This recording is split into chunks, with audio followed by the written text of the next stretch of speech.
So it looks like Israel is pretty strongly considering striking Iran's nuclear facilities. Military action, unilateral, I should add, if the negotiations between the United States and Iran don't go the way they want it. Now, this is according to a new leak that just came out of Washington, D.C., so you got to ask yourself, why did this leak? Who leaked it? What was the goal? And we'll get into that here in a second. We're also going to take a look at some pretty interesting statements from the leader of Iran, Ali Khamenei, saying the normal stuff, just within the last couple days. Death to America, of course. Got to uproot Israel, wipe them off the map entirely. Death to Israel, because why not? And then we've got an interesting look at some of the disagreement here in the United States, still from within the Republican Party, on the right side of the political spectrum, those arguing for and against a stronger line as it relates to the Iranian nuclear program. So let's get started with this article that came out. The source leaked to CNN, so that's the origin here, and I'll put the article up on the screen and link in the description below. It says, new intelligence suggests Israel's preparing possible strike on Iranian nuclear facilities, U.S. officials say. Anonymous U.S. officials. So something we have to keep in mind when we read this is things don't just leak. They don't just happen to spill out. It's not a note that falls out of somebody's briefcase or backpack and a reporter picks it up and goes, wow, look at that. It leaked. It's a person or a group of people deliberately making the choice to call reporters and say, I've got something for you. The reason for that could be all over the place, but keep that back in mind as we get into this. They say the U.S. has obtained new intelligence suggesting that Israel is making preparations to strike Iranian nuclear facilities, even as the Trump administration has been pursuing a diplomatic deal with Tehran. Multiple U.S. officials familiar with the latest intelligence told CNN. Officials cautioned it's not clear that Israeli leaders have made a final decision, and that, in fact, there is deep disagreement within the United States government about the likelihood that Israel will ultimately act. Whether and how Israel strikes will likely depend on what it thinks of the U.S. negotiations with Tehran over its nuclear program. And we're going to get into that in a minute. Bottom line, it's not going well. We're seeing some pretty hard lines laid down by Israel, or by Iran, and it seems like that's a hard stop for a lot of people in the United States. And it sounds more and more like Iran is prepared to just not continue these talks at all, kind of walk away on their own volition. They say, but the chance of an Israeli strike on an Iranian nuclear facility has gone up significantly in recent months, said another person familiar with U.S. intelligence, and the prospect of a Trump-negotiated U.S.-Iran deal doesn't remove all of Iran's uranium, makes the chance of a strike more likely. And that means that a strike is more likely, because all of the deals we're seeing put forward by the United States are talking about there might still be some way for Iran to enrich uranium up to a certain point, which gets into this mess right now in U.S. leadership, where we're seeing key figures with a lot of influence, I believe, over the president and U.S. foreign policy, taking starkly different tones as it relates to that. They say the heightened worries stem not only from public and private messaging from senior Israeli officials that is considering such a move, but also from intercepted Israeli communications and observations of Israeli military movements that could suggest an imminent strike, multiple sources familiar with the intelligence said. That's important. So that's straight up spying on our allies, which we do, but anytime, and they spy on us, but anytime it makes it out into the public, it's kind of embarrassing. That's a piece of this as well. One of the people familiar with the U.S. intelligence was quoted as saying, I think it's more likely they strike to try to get the deal to fall apart if they think Trump is going to settle for a bad deal. The Israelis have not been shy about signaling that to us, both publicly and privately. The Iran nuclear question is much more important, my perception, to Israel than it is to the United States. It's one of the top priorities for the United States, has been for a long time, preventing Iran from getting a nuclear weapon. Vice President Vance just the other day went on the record saying that is the hard line. They absolutely cannot have that. His rationale is once they get it, then who's the next group that decides, well, it worked out well for Iran, so we'll get it as well. And you're kind of staring down the barrel of widespread nuclear proliferation around the world. Either way, it is still a higher priority in Israel due to some things that, the leader of Iran says. In fact, let's jump over to that right now. Ali Khamenei was given a speech just last week. This was like 4 days ago, where he, of course, couldn't help himself but say we've got to get rid of Israel entirely, uproot them. And then the crowd responded, as you might expect. Let's go ahead and play that clip here, and I'll read. There's some English subtitles here, but for anybody just listening, I'll give it a read. Khamenei says, in this region, the absolute source of corruption, war, and discord is the Zionist regime, which is the lethal, cancerous tumor of the region.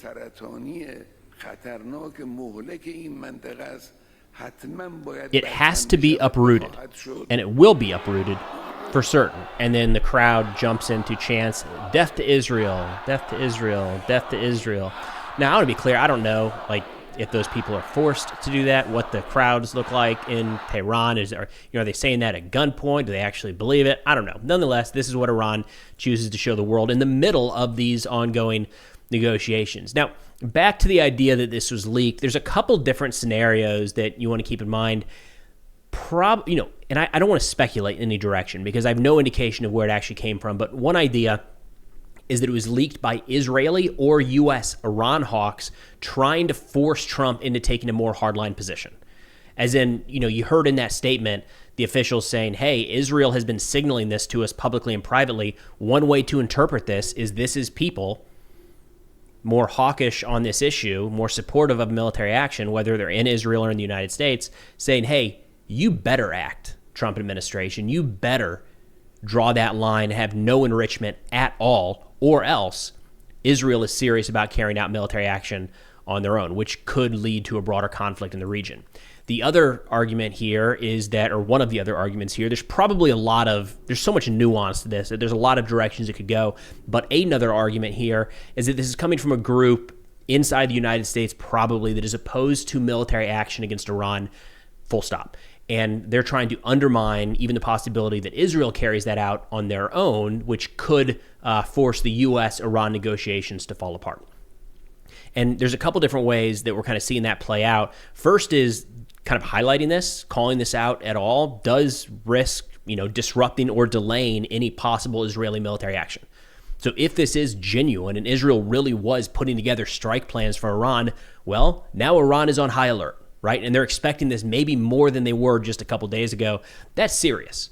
So if this really was an operation getting ready to go, we just gave away one of our allies' military plans to their adversary, which kind of plays into the second part there, or that I mentioned earlier, talking about the sharing intelligence that we're actually watching our friends and allies. Again, we do it, they do it. It's kind of an understand thing, but it all stays under the radar. Airing that out publicly, saying we are watching, we are intercepting your communications, we are watching your military resources move around the country, it's a slap in the face, to put it bluntly.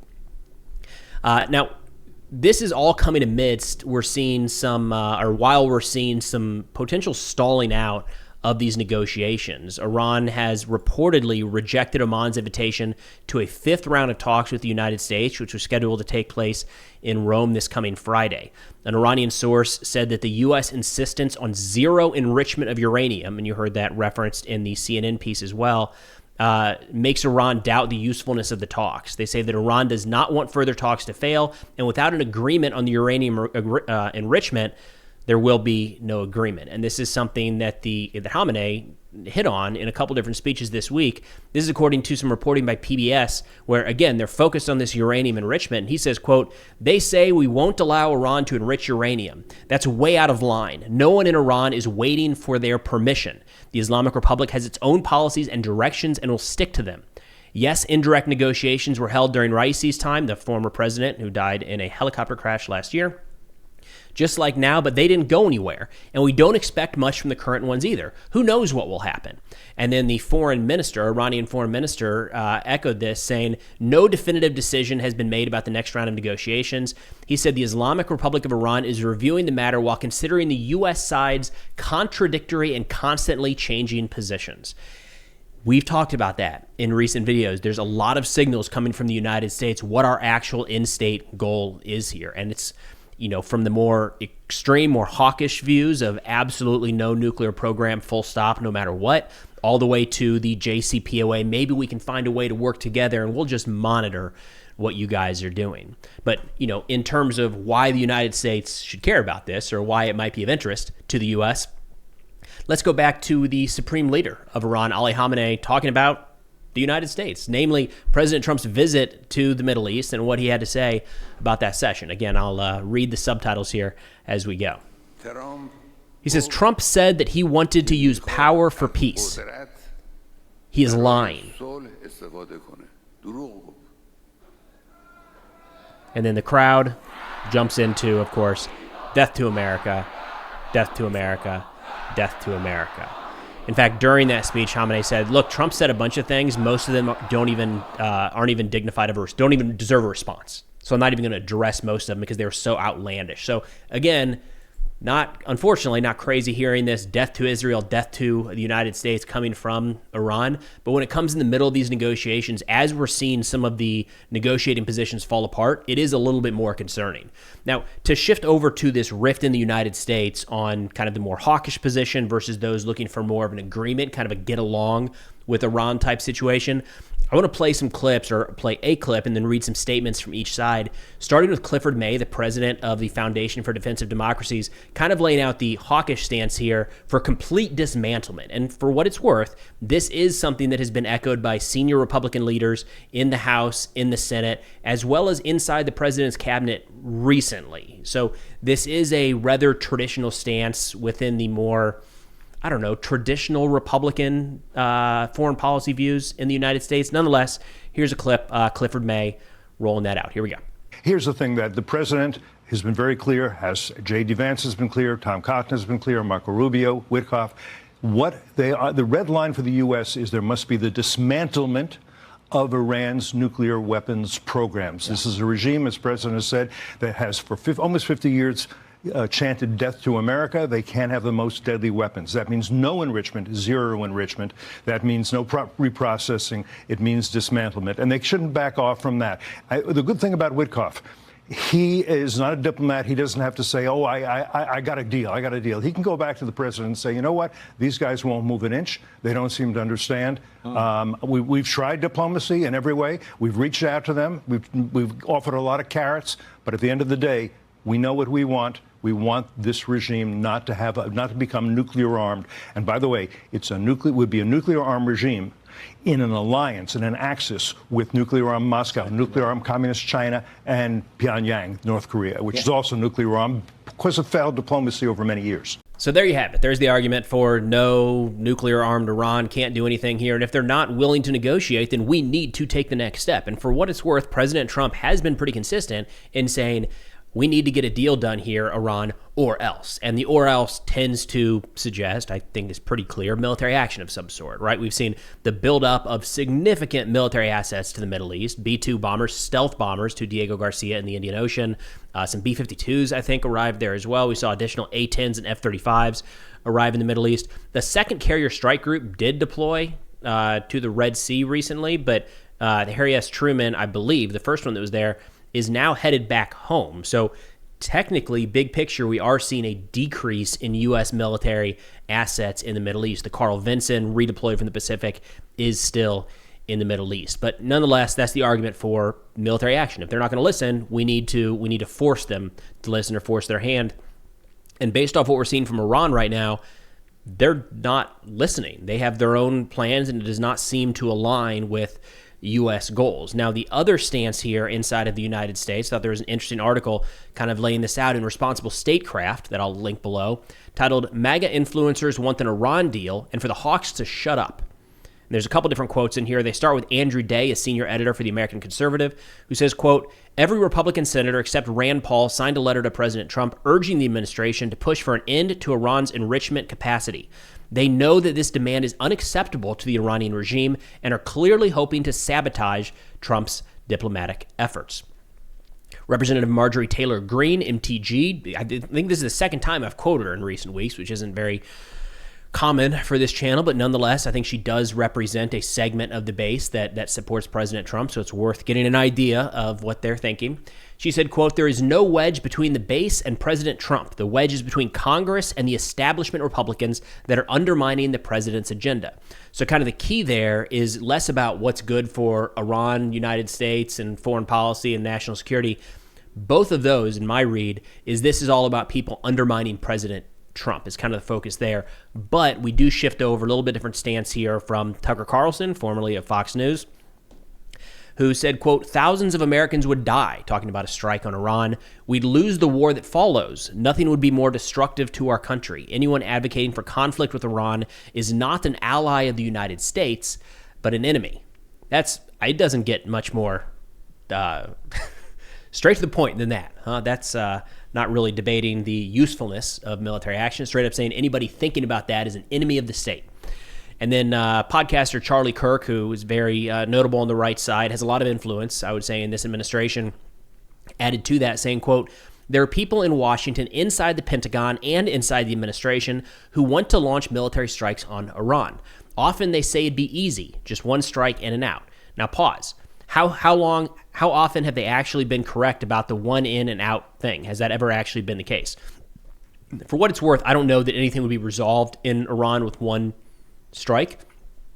You might be able to send a message with one strike. You certainly can't dismantle the entire nuclear infrastructure that is underground in well-protected bunkers, deep underground, with one strike. That's not feasible. But I do think there's probably a wide gap here between military strikes that fully dismantle everything that Iran has as it relates to their nuclear capacity. That is a sustained long-term bombing effort that would have to be carried out by the United States for a long period of time. I'm not sure if Israel on their own could actually get to that point. And then there's all the way over on the other side where limited military strikes to show Iran that we're serious and they need to start taking action. So there's a big window there. But nonetheless, there are some pretty notable, pretty powerful, I would say, influential voices on the right that do have President Trump's ear, arguing that that should not be in the cards at all. So again, this is a top priority for the United States. It seems like it's a major focus right now. But as of today, it does seem like Iran is more and more walking away, drawing hard lines that they're not willing to cross, and kind of forcing President Trump's hand, daring him to follow through on some of those threats. But that's all I got for now. Thanks for watching, and I'll see y'all next time.